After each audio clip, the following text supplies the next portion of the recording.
Sir வணக்கம் sir. வணக்கம் sir, இப்போ பதட்டமாக இருக்கும்போது யாராவது வளர்றாங்கன்னு சொல்லுவாங்க.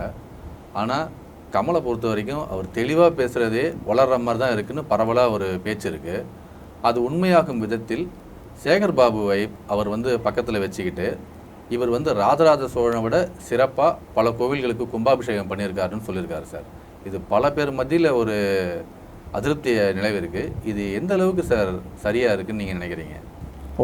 நம்ம கமலை பற்றி நிறையா சொல்ல வேணாம். அவர் பார்த்திங்கன்னா இப்போ ஒரு சீன் இப்போ படத்தில் போயிட்டே இருந்ததுன்னா ஒரே சென்டிமெண்ட் சீனாக போயிட்டு இருந்தால் நல்லா இருக்காதுல்ல. இடையில காமெடி சீன் வரணும்ல. அதில் என்னென்னா காமெடியனோட ரோல் ரொம்ப முக்கியம் இல்லை. இப்போ அரசியலுக்கு சில காமெடியன் தேவைப்படுதுல்ல.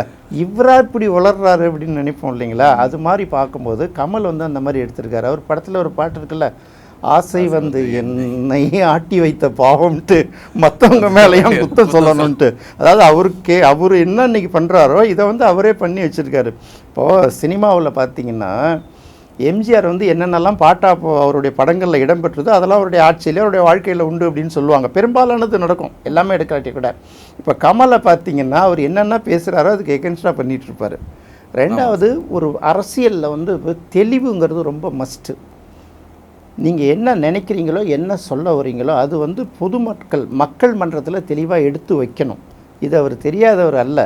அவரோட வலிமை என்னங்கிறது அவருக்கு தெரியும். அவர் தனிச்சு நின்னா வேலைக்கு ஆகாதுங்கிறதும் அவருக்கு தெரியும். அப்போ திமுகவுக்கு வந்துட்டார். அதாவது கமல் எவ்வளோ முரண்பாடான மனிதர், எவ்வளோ சுயநலமான மனிதருங்கிறதுக்கு நிறைய உதாரணங்களை சொல்லலாம். அவர் எப்போதுமே தன்னை ஒரு நாத்திகர் மாதிரியே காட்டிக்கிறதுக்கு ரொம்ப ஆசைப்படுவார். பார்த்தீங்களா? பல இடங்களில் பேசுவார். ஆனால் அவருடைய படங்கள்லாம் பார்த்தீங்கன்னா உதாரணத்துக்கு தசாவதாரத்தில் ஐயங்காரோட நெடி கொஞ்சம் கடுமையாக தூக்கி தான் அடிக்கும் படத்தில்.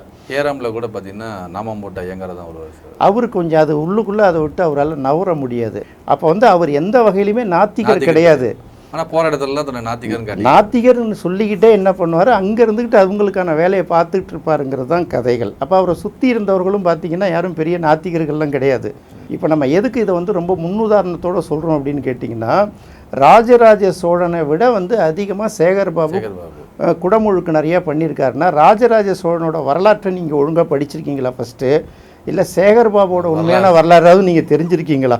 ராஜராஜ சோழன் வரலாறு நம்ம பார்க்க முடியாது, படித்து தான் தெரிஞ்சுக்கணும். ஆனால் சேகர் பாபுவோட வரலாறு நீங்கள் பார்க்கலாமே. இந்த 5 வருஷத்தில் என்னென்ன நடந்திருக்கு, இல்லை அதுக்கு முன்னாடி என்னென்ன பண்ணியிருந்தாருலாம் தெரியும்ல. ராஜராஜ சோழனை கொண்டு போய் நீங்கள் சேகர் பாபுவோட ஒப்பிடுறதுங்கிறது தமிழர்களை இழிவுபடுத்துறது இல்லையா, வரலாற்று ஹீரோக்களை இழிவுபடுத்துறது இல்லையா? அதனால தான் சொல்கிறேன், அவர் நடிகர், காமெடியன். இதுக்கு எங்கேருந்து எதிர்ப்பு வரப்போகுதுன்னு தெரியல.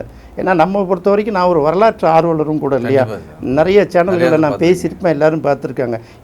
யாரோட ஒப்பிட்டு பேசுறது இதுவே ஒரு அருவருப்பான விஷயம் இல்லையா. எதையாவது ஒன்று சொல்லி கான்ட்ரவர்சியை கிளப்பி விட்டுட்டு இவர் இப்போ ரொம்ப அதிகமாக படித்த ஒரு உலக வரலாறை படித்தவர், உலக சினிமாவை படித்த மாதிரின்னு ஒரு இமேஜை வச்சுக்குவார். இன்னொரு பக்கம் பார்த்திங்கன்னா தான் ஒரு நாத்திகருங்கிற மாதிரி சொல்லிக்கிட்டு வருவார். உண்மையிலே பார்த்திங்கன்னா அதெல்லாம் பொய்ங்கிறத அவர் சொல்லக்கூடிய எவ்வளவோ உதாரணங்கள் இருக்குது. கோயில்களில் நடந்த பல்வேறு விஷயங்களை சொல்லலாம். குடமுழுக்கு பண்ணுறதுனால நாட்டுக்கு என்னங்க லாபம்? அவர் நாத்திகரோட பார்வையாக நான் சொல்கிறேன், என்னுடைய கருத்து இல்லை. அப்போ ராஜராஜ சோழனை விட அதிகமாக இப்போ ராஜராஜ சோழன் மன்னர். தென்னிந்திய பகுதி முழுக்க அவருடைய கட்டுப்பாட்டில் இருந்தது சார். மாலத்தீவு வரைக்கும் அவருடைய கட்டுப்பாட்டில் இருந்தது. அப்போ அவர் மன்னர், அவர் நினச்சி பண்ணுறாரு. புதிய ராஜராஜ சோழன் ஒரு கோயிலை கட்டினார். இவர் அமைச்சர். சரி, அவர் ராஜராஜ சோழன்னா மு.க. ஸ்டாலின் யார், உதயநிதி யார், எப்படி சிண்டு முடிஞ்சு விட்றாரு பாருங்கள். பட்டா சோக்கா பல்லவலுக்கு போம்பாங்க, அது மாதிரி எப்படி அவங்களுக்குள்ளே இப்படி சிண்டு முடிகிறாரு பாருங்கள். அவர் நாத்திகரும் கிடையாது, அவர் முழுக்க சுயநலவாதி. அவ்வளோதான், அதை சொல்கிறதுக்கு இல்லை. இந்த மாதிரி ஏதாவது கிறுக்குத்தனமாக பேசிட்டு அப்புறம் சைலண்டாக சத்தம் வந்தவர் வாயை மூடிட்டு இருப்பார், கொஞ்ச நாளைக்கு வரமாட்டார். அதாவது அவருடைய படம் விஸ்வரூபத்துக்கு எதிர்ப்பு வந்தப்போ என்ன பண்ணார், அவர் இந்தியா விட்டு போயிடுறாருல. கண்டிப்பாக சார். அப்போ அவரோட தைரியத்தை அதுலேருந்து பார்த்தீங்கல்ல. இன்றைக்கி அந்த மாதிரி ஜெயலலிதா மாதிரி ஒரு ஆளுமை இல்லை. அதனால் அவர் எதை வேணாலும் பேசிட்டு போகிறாருன்னு விட்டுற வேண்டியது தான். ரொம்ப நன்றி சார், நிகழ்ச்சியில் கலந்துக்கிட்டதுக்கு. நன்றி சார்.